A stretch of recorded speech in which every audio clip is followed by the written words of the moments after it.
La maturité spirituelle. Vous avez certainement suivi la première partie de cette émission dédiée au livre du pasteur Chris intitulé « Ne vous arrêtez pas ici ». Nous sommes encore en compagnie de nos deux invités, des pasteurs et non des moindres, le pasteur Jean-Claude Licré. Bonsoir pasteur. Bonsoir. Vous êtes pasteur à l'église évangélique La Bénédiction d'Adjamé. C'est cela. Bienvenue sur mon plateau. Merci beaucoup. Apôtre Blessing, bonsoir. Bonsoir. Vous êtes le fondateur de la Cité des vainqueurs du royaume. C'est cela. Bienvenue sur mon plateau. Merci, merci. Nous nous retrouvons une seconde fois pour terminer notre étude sur ce livre « Ne vous arrêtez pas ici ». Pour un petit rappel, que pouvons-nous dire à ceux qui n'ont pas suivi la première émission?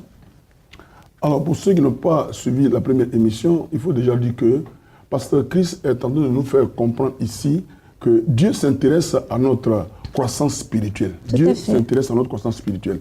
Et cette croissance spirituelle va se passer de la manière suivante. C'est-à-dire que ça tient compte de la compréhension et de la connaissance des choses spirituelles. Alors, pasteur Chris va utiliser, des lieux, des noms, des lieux dont il va se servir pour donner la signification du point de vue de la marche chrétienne. Alors, le seul nom, c'est Gilgal, qui veut donc dire rouler, faire rouler. Gilgal, donc, qui est le commencement, qui est aussi le lieu de, qu'on appelle ça, du renouvellement. Après Gilgal, il y a donc Bethel, le lieu de l'engagement. Après Bethel, il y a Jéricho. Jéricho qui est donc le lieu où nous rencontrons le Saint-Esprit. Et nous arrivons donc au Jourdain, qui est le lieu de la confirmation et le lieu de l'enlèvement. Voilà, donc voici, pour ceux qui n'ont pas suivi, les 4 étapes que le pasteur Christ nous fait connaître dans le parcours spirituel qui nous permet donc d'arriver donc à la maturité spirituelle. Que pensez-vous lorsque le pasteur Christ dit à la page 24, je lis, « Pourquoi permettez-vous, chrétiens, aux valeurs du monde de vous influencer ?» Ce paragraphe m'a fait penser à une question que j'aimerais vous adresser, apôtre. N'y a-t-il pas dans le monde des habitudes positives? Quand nous devenons chrétiens, devons-nous forcément arrêter toutes nos anciennes habitudes? Vous savez, c'est ce à quoi vous pensez qui vous influence. C'est ce que vous regardez qui a un impact sur vous. Nous ne pouvons pas dire, à cela je veux tout de suite comprendre que le pasteur Christ Oyakhilome veut nous faire comprendre que beaucoup d'enfants de Dieu disent avoir coupé avec le monde, avec les vieilles habitudes du monde, avec les vieilles pensées du monde. Mais quand elles se retrouvent encore dans le Seigneur, elles ont cette nostalgie du monde. On peut assister à des fêtes chrétiennes ou à des baptêmes. On dit qu'on est parti aux eaux du baptême, on se retrouve à festoyer avec des musiques mondaines. Je dis non, ça ne se passe pas comme ça et ce n'est pas normal. Et donc, moi, ça n'engage que moi. Je pense que lorsqu'on a décidé de suivre le Seigneur Jésus-Christ de Nazareth, on se comporte comme Élisée, avoir le regard fixé et focalisé sur le maître, sur les habitudes du maître. Si le maître a dit, il faut que nous soyons saints, il faut que nous écoutions les choses saines, il faut que nous soyons focalisés sur avoir une nouvelle pensée, une nouvelle mentalité, une nouvelle façon de voir, nous devons nous conformer au regard de la parole, ce que la parole dit. Et c'est en fonction de ce que la parole dit que nous devons nous comporter. Et ce que la parole de Dieu dit en 2 Corinthiens 5, verset 17, que si quelqu'un est en Christ, les choses anciennes sont passées. Il dit bien sont passées. On n'a pas dit sont à peu près passées. Non, sont passées. Donc, on coupe avec le monde. Et cela ne veut pas dire qu'on coupe avec ses parents. Mais avec les mauvaises habitudes qui peuvent nous ramener en arrière comme dans la rétrogradation. Pasteur Licré, à entendre ce que l'apôtre vient de dire, quelqu'un pourrait répondre, c'est facile de le dire, mais est-ce que dans la pratique, on peut appliquer ces choses et couper nos anciennes habitudes? Est-ce que, face à toutes ces tentations, un chrétien peut-il dire « j'ai vraiment coupé avec mes habitudes mondaines » Est-ce possible dans la réalité? Merci pour cette question. Et c'est ce qui tracasse un peu les chrétiens. Et c'est pour ça d'ailleurs qu'il y a plusieurs étapes. C'est pour ça que pasteur Christ dit qu'il ne faut pas s'arrêter là et qu'il faut aller de l'avant, il faut avancer. Tout à l'heure, la question que Pasteur Chris même pose dans ce livre-là nous fait réfléchir. Et il a si bien dit, ce que nous regardons, ce que nous écoutons et ce que nous lisons a une influence sur notre vie. Donc, si nous quittons le monde, qui est Égypte, parce que quand on parle du monde, l'Égypte, il est le symbole du monde, c'est le type du monde. Donc, quand nous quittons ce monde-là et que nous venons à Jésus-Christ, nous commençons une nouvelle vie. Mais excusez-moi, on est toujours dans ce monde. Je veux dire, on ne vit pas ailleurs. Souvent même, on vit dans la même maison que ceux avec qui on avait ces habitudes mondaines. C'est cela. Donc, je veux dire, est-ce que dans la réalité, le chrétien peut dire, je coupe avec ces personnes, pourtant il vit avec ces personnes? Non, on ne coupe pas avec les personnes. C'est un changement de mentalité qui doit s'opérer. C'est-à-dire que c'est l'esprit qui va changer. Vous allez changer maintenant votre zone de confort. Mais tout se passe maintenant au plan spirituel. Ce n'est pas physiquement que ça se passe. C'est vrai, physiquement, vous êtes avec des gens parce que la Bible dit quoi? Nous sommes dans ce monde, mais nous ne sommes pas de ce monde. Ça veut dire quoi? Que notre manière de faire n'a plus rien à voir avec la manière de faire de ce monde. Et quand nous quittons le monde, comme nous le disons, et que nous arrivons à Christ, ça veut dire que nous avons trouvé quelque part le besoin d'un changement. Donc ce besoin de changement va nous amener à arrêter un certain nombre de choses. Si je lisais les films, si j'avais l'habitude de regarder les films pornographiques, je vais arrêter de regarder les films pornographiques. Et c'est en cela qu'il est important d'avoir un leader. Il est important d'avoir quelqu'un qui va nous diriger, qui va nous orienter, à qui nous allons toujours demander des conseils et qui va nous donner la force de pouvoir méditer la parole de Dieu, qui sera une source qui va nous renouveler davantage et nous empêcher d'être dans ces anciennes choses. Parce que nous devons couper avec les ponts de notre ancienne vie. Tant que nous ne le faisons pas, nous demeurerons toujours à Gilgal. Et je ne le souhaite pas, mais que Jésus ne nous trouve pas à Gilgal. Si nous trouvons à Gilgal, ce serait dangereux pour nous, parce que nous ne sommes pas encore avancés, nous ne sommes allés nulle part. Donc, comme tu le dis, c'est vrai, humainement parlant, c'est progressif, il a dit. C'est progressivement que nous menons la vie chrétienne. Mais comme on dit progressivement, ça veut dire qu'il faut aller de progrès en progrès. Il ne faut pas s'arrêter. Donc, couper immédiatement, c'est la raison que les gens trouvent souvent pour dire, mais je vais faire un peu. C'est-à-dire que, bon, comme je viens d'arriver, alors, c'est-à-dire que ce n'est pas une raison valable. Dès l'instant où tu as dit non au monde, quitter le monde, ça veut dire quoi? Que j'ai le dégoût de ce monde. Donc quand j'arrive à l'église, c'est quoi? La Bible dit, c'est ecclésia en grec, sortir, c'est-à-dire appeler hors d'eux. Donc tu as été appelé hors du monde. Si tu as été appelé hors du monde, les choses de ce monde ne doivent plus t'intéresser. Soit tu es prêt à quitter le monde, soit tu n'es pas prêt à le quitter. C'est pour cela que Jésus ne force personne. Et il a dit, venez à moi, vous tous qui êtes fatigués et chargés, et je vous donnerai du repos. Donc tant qu'on n'est pas fatigué, on ne quitte pas le monde, on y reste. Et moi j'ai l'habitude de dire aux chrétiens que si vous n'êtes pas fatigué, retournez dans le monde. Et le jour que vous serez fatigué, vous revenez, vous continuez la marche avec le Seigneur. C'est très important. C'est tellement bien dit. Il nous dit encore, Abraham remonta d'Égypte vers le midi, lui, sa femme et tout ce qui lui appartenait. Abraham était très riche en bétail, en argent et en or. Entre Bethel et Haï, l'endroit où il avait dressé sa tente au départ, l'endroit même où était l'autel qu'il avait bâti précédemment pour l'Éternel. Donc un chrétien doit bâtir un autel pour son Dieu. Oui. Bâtir un autel pour son Dieu symbolise, quand on prend le parcours, le cheminement de ce que le pasteur Christ veut nous faire comprendre, que c'est que désormais, ces biens ne lui appartiennent plus. Parce que l'auteur de ces biens, il reconnaît désormais que l'auteur de ces biens, physiques comme matériels, spirituels comme social, c'est l'auteur, c'est son Dieu. Et donc, à partir de cela, il se donne non seulement lui-même au Seigneur, la première étape à Gilgal, mais dans la deuxième étape, il donne ses biens et toute sa famille. C'est pourquoi la Bible pouvait dire, moi et ma maison, nous servirons l'Éternel. Donc, lui et sa famille, lui et ses biens, désormais, ne lui appartiennent plus, mais appartiennent au Seigneur. Il met au pied, bâtit l'autel pour Dieu, ça veut dire mettre au pied du Seigneur tout ce qu'il a et tout ce qu'il possède. Wow. Si on est dans une vie chrétienne et que malgré tous les enseignements, on a du mal à aller de l'avant, c'est-à-dire qu'on fait le bilan de notre marche avec le Seigneur, on a l'impression qu'on demeure un bébé spirituel. Que pouvez-vous nous dire en tant que serviteur de Dieu? Ce que nous pouvons dire, c'est que il y a une erreur que nous faisons. Les gens disent, j'ai accepté Jésus. Je n'aime pas tellement cette expression, j'accepte Jésus. On peut l'accepter comme ne pas le rencontrer et le recevoir. On peut accepter quelqu'un, mais dans notre cœur, on peut ne pas le recevoir à rester avec nous. Tout à fait. Donc, beaucoup disent avoir accepté Jésus, certainement parce qu'elles ont été forcées, parce qu'elles se sentent obligées, parce qu'elles veulent obtenir quelque chose à partir de ce lieu-là. Donc, elles disent avoir accepté Jésus, mais une fois qu'elles ont obtenu, elles repartent. Mais pour quelqu'un qui a véritablement fait une rencontre personnelle avec le Seigneur Jésus, comme l'apôtre Paul l'a fait sur la route de Damas, nous voyons que l'apôtre Paul, malgré les vents et marées, malgré les persécutions, malgré l'oppression, malgré tout ce qu'il a pu subir comme raillerie, l'apôtre Paul est resté fixé sur l'objectif à atteindre. Et nous savons ce que l'apôtre Paul a produit comme preuve de son amour pour son Dieu.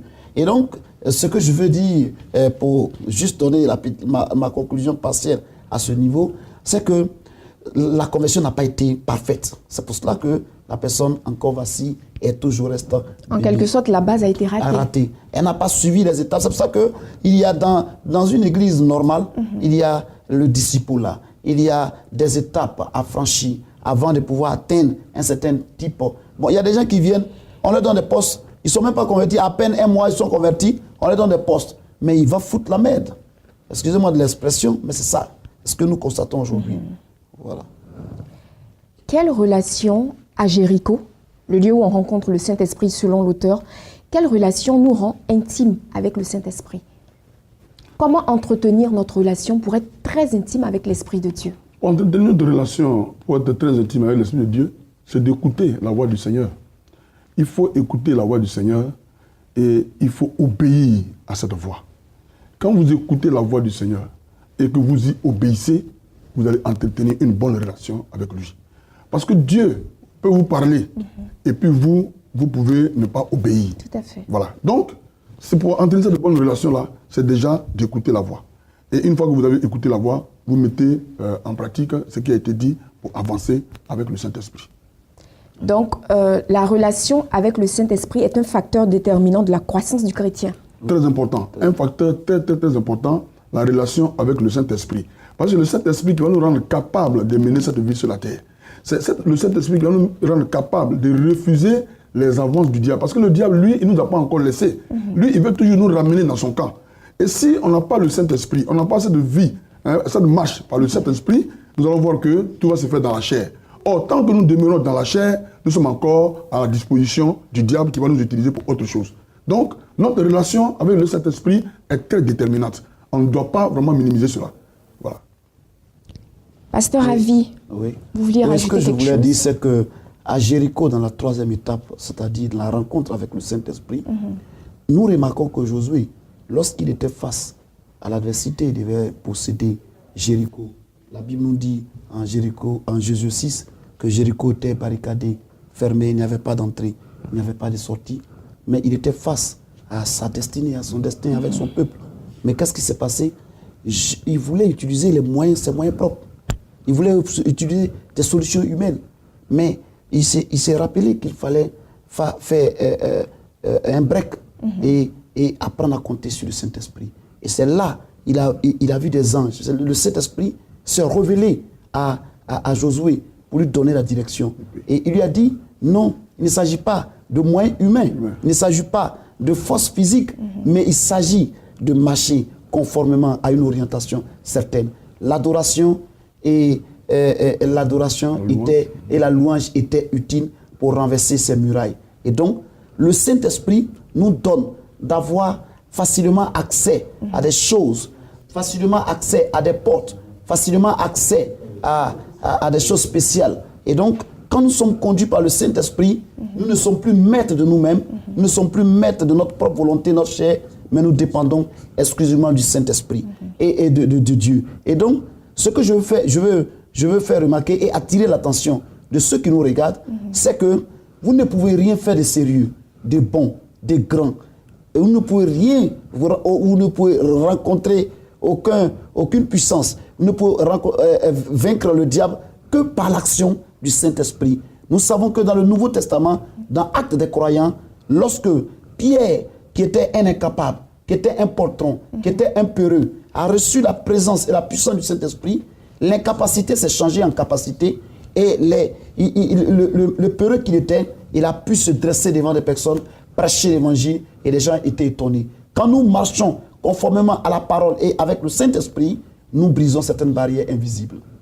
Pasteur, quand le pasteur Chris dit à la page 38, il y a une différence entre la fidélité et la foi, qu'entend-il par là? Alors, quand le pasteur Chris dit qu'il y a une différence entre la fidélité et la foi, ça nous amène à déterminer ou bien même à définir ce que c'est que la fidélité et ce que c'est que la foi. La fidélité, ça veut dire quoi? C'est suivre quelque chose de façon intègre, c'est-à-dire sans se détourner. Voilà, c'est-à-dire, quand on parle de foi, on a déjà vu la définition de la foi. La foi, nous disons que c'est la ferme assurance des choses que nous espérons et une démonstration de celles que nous ne voyons pas. Alors, quand nous voyons ces deux définitions, nous nous rendons compte que la fidélité, d'abord, avoir la foi, c'est être fidèle. C'est-à-dire que la foi englobe la fidélité. Parce qu'on a la foi, alors on est fidèle. Celui qui n'a pas la foi ne peut pas être fidèle. Parce que quand il dit que je suis fidèle à quoi? Je suis fidèle, par exemple, à Jésus. Je suis fidèle à mon leader. Je suis fidèle à mon responsable. Ça veut dire quoi? Que je crois en lui. Je crois en lui et je sais que là où il ne m'amène pas à l'abattoir. Et ma fidélité va également le rassurer. Donc, quand j'ai la foi, je suis fidèle. C'est pour ça qu'il dit qu'il y a une différence. Il y a une différence parce que la foi va plus loin que la fidélité. Voilà, la foi va plus loin que la fidélité. La foi, c'est celle-là qui nous permet à Dieu que nous soyons agréables. Il dit sans la foi, nul ne lui sera agréable. Mais la fidélité, c'est respecter les engagements. C'est-à-dire que j'ai pris un engagement, ou bien j'ai fait un vœu. Je dois respecter mon engagement, je dois respecter le vœu que j'ai pris. Mais en respectant, ou bien en honorant mon vœu, ça veut dire que j'ai la foi. C'est la foi qui va me pousser à honorer mon vœu. C'est la foi qui va me pousser également à respecter l'engagement que j'ai pris. Donc, déjà, la différence, c'est ça. Fidélité, ça veut dire engagement, ça veut dire le respect de ce que nous avons dit comme promesse. Voilà. Et maintenant, la foi va nous conduire à la confirmation de ce que nous avons décidé. Un chrétien qui a la foi, est-ce que c'est suffisant pour dire qu'il est mature spirituellement? Oui, tout à l'heure, je veux, avant de répondre à la question, vous voulez rebondir sur ce que Pasteur Léka a dit? La fidélité, c'est quelqu'un qui, quand on lui dit de venir au culte du soir, il est présent. Quand on lui dit de faire une commission à des milliers de kilomètres, il est capable d'y aller. Donc, il répond à tout appel selon le besoin et selon la vision. Et la maturité, avoir la foi. On peut avoir la foi et ne pas être mature. On peut avoir la foi. La foi, c'est une... j'ai la foi que Jésus peut me sauver et me guérir. Mais par moment, les disciples avaient confiance, avaient foi en Jésus. Ils avaient confiance en Jésus, la confiance qu'on place en quelqu'un. Tout à fait. Mais la maturité, c'est l'aspect grandir. Donc, l'aspect bouger, l'aspect progresser. Donc, les disciples, aussi longtemps qu'ils étaient avec Jésus-Christ, ils étaient nés. Ils étaient nés. C'est pourquoi, quand Jésus s'est présenté à eux, Pierre a fait semblant de marcher sur les eaux. À un moment donné, paf, son regard quitté sur l'objectif, il a failli plonger et se noyer. Cela veut dire qu'on peut avoir foi en quelqu'un, mais on peut manquer par moment de le suivre correctement et on ne réussit pas à grandir. C'est pour cela que Élisée a insisté dans le cadre de suivre son maître. Il a insisté à ce qu'il suive le maître, parce que s'il se détournait un peu, il détournait un peu du regard, il serait pris par la distraction. Et on peut avoir la foi, il peut être distrait par les choses de la vie, par les circonstances de la vie, si bien qu'on perd l'objectif et on grandit, mais lentement. Et c'est parce que le Seigneur veut de nous. Vous êtes homme de Dieu, oui, responsable d'une église. Oui. Quelle est selon vous la responsabilité du pasteur dans la croissance du chrétien? La responsabilité du pasteur dans la croissance du chrétien, c'est que je me réfère au livre de Josué, chapitre 1, verset 8, qui dit que ce livre de la loi ne se loie point de ta bouche, médite le jour et la nuit, afin que tu aies du succès et que tu réussisses dans toutes tes entreprises. Nous devons enseigner la parole de Dieu et les bases bibliques à nos chrétiens. Nous devons les former, les amener à l'école du disciple-là. Nous devons trouver l'école du dimanche, l'école de l'affermissement. Quand nous regroupons toutes ces étapes-là, nous avons des chrétiens matures. Nous créons des futurs leaders de demain. Mais quand la parole de Dieu n'est pas mise en exergue, et que c'est le mouvement de l'esprit, je ne critique pas une église, mais lorsque on ne prêche pas, on n'enseigne pas la parole de Dieu vraie dans les églises, le scénario qu'on peut observer, c'est que chacun sera son prophète, et chacun sera son apôtre, chacun sera son docteur, et puis c'est du désordre. Donc, je suggère, pour conclure, que chacun se réfère à la parole de Dieu. Et d'ailleurs, quand vous prendrez le livre, vous découvrirez que Pasteur Chris, d'entrée de jeu, est parti sur Osée 4, verset 6, qui dit « Mon peuple, faute d'enseignement, périt. » Donc nous avons besoin de la parole pour nos peuples, pour que nos peuples soient forgés et une carrure spirituelle grandisse et soit à même de reproduire ce que nous avons reproduit. Merci, apôtre. Pasteur Licré, pour conclure, que dire aux téléspectateurs qui nous regardent et qui souhaitent grandir spirituellement? Bien, alors, parler ici de téléspectateurs, je vais parler précisément des chrétiens. Des chrétiens et profiter pour inviter tous ceux qui ne sont pas chrétiens que c'est la bonne voie, qui doivent donner leur vie à Christ. Mais, si je veux parler de croître spirituellement, c'est donc aux chrétiens que je m'adresse spécialement. Ces chrétiens ont besoin de méditer la parole de Dieu. Tout à l'heure, l'apôtre l'a dit. Et c'est dans Osée chapitre 4, verset 6, la Bible nous dit « Mon peuple périt par manque de connaissance ». Le manque de connaissance est un grand fléau. Le manque de connaissance est plus grave que les maladies que nous connaissons, qu'on appelle aujourd'hui Ebola ou bien le VIH. Le manque de connaissance, parce que les gens, ils ne connaissent pas leurs droits, ils ont été abusés. Parce que d'autres aussi ne connaissent pas leurs devoirs, ils ont raté leur mission. Donc la connaissance, elle est très importante. Le chrétien doit continuellement lire sa Bible. Je dis bien, pour connaître la parole de Dieu, ne prenons pas n'importe quel livre. Aujourd'hui, nous sommes autour d'un ouvrage. N'arrêtez pas ici de Pasteur Chris, parce que nous connaissons Pasteur Chris, c'est un grand enseignant, et les chrétiens ont besoin d'enseignement. C'est ça qui est très important. C'est pour ça que je suis un peu désolé. Quand je vois que les chrétiens ne sont que des chrétiens de dimanche, ça fait un peu mal. Le moment où il faut venir pour se faire enseigner, ces moments-là pour eux sont très difficiles. Parce que là, c'est le sérieux, on doit écouter la parole de Dieu, et pour eux, c'est harassant. Et pourtant, c'est le moment le plus important qui doit transformer notre vie, qui doit changer notre vie. Donc, premièrement, ils doivent méditer la parole de Dieu, ils doivent se mettre dans les prières, ils doivent être en contact permanent avec le Saint-Esprit, parce que sans le Saint-Esprit, comme nous l'avons déjà dit, nous ne pourrons rien réussir. Jésus même l'a dit dans Jean chapitre 15, verset 5, il dit, sans moi, vous ne pouvez rien faire, parce que je suis le cep et vous êtes les sarments. Donc, sans le Saint-Esprit, le chrétien ne peut rien faire. Quand vous lisez également Psaume chapitre 1, verset 3, la Bible nous dit, quand les fondements sont renversés, le juste, que ferait-il? La base. C'est-à-dire que la manière dont vous êtes parti avec le Seigneur, est-ce que vous êtes séparés de ce qu'il fallait vous séparer? Ceux qui avaient cru en Jésus-Christ dans Actes chapitre 19, la Bible dit qu'ils ont amené tout ce qu'ils avaient comme livre magique, tout ce qu'ils avaient comme les trucs occultes, tout ce qu'ils avaient comme magie, les livres, le Rose-Croix, ils ont tout amené et ils ont brûlé. Le fait de brûler montre une séparation. Donc, nous devons nous séparer de ce qui pourrait encore nous ramener en arrière. Nous devons nous séparer de ces choses-là. Pour que nous puissions avancer, nous devons nous séparer de ce qui appartient au monde et regarder tout droit à Jésus-Christ, être focalisé et avancer avec lui. Paul l'a dit, il dit « je cours vers le but ». Ça veut dire que le chrétien doit courir vers le but.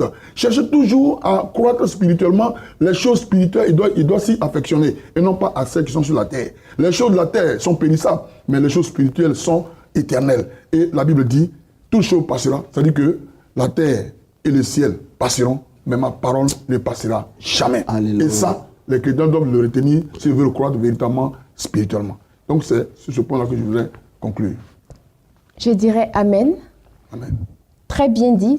Merci à vous deux, chers pasteurs, chers apôtres, d'être venus encore une fois sur ce plateau pour parler avec nous de ce livre « Ne vous arrêtez pas ici » du pasteur Chris Oyakhilome.